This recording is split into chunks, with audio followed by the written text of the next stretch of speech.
Hello guys, আসসালামু আলাইকুম। আমার নানু বাড়ি এসে পড়েছি। আজকে আমি পোলা মাংস, গরুর গোস্ত সব মাংস দিয়ে ভাত খাবো। এতক্ষণ আমি গাড়ির ভিতরে বসে বসে ডুগডুগি খেলছিলাম। রাস্তার ভিতরে আসার সময় আমার এক কুত্তা খেতে নিয়েছিল। আমার মাই সৎ মাই আমার খাইতে নিয়ে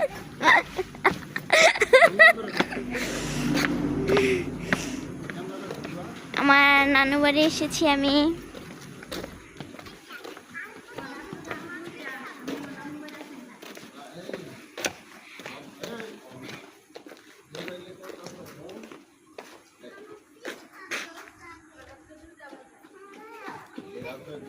রাত্রের এখন 2:20 বাজে।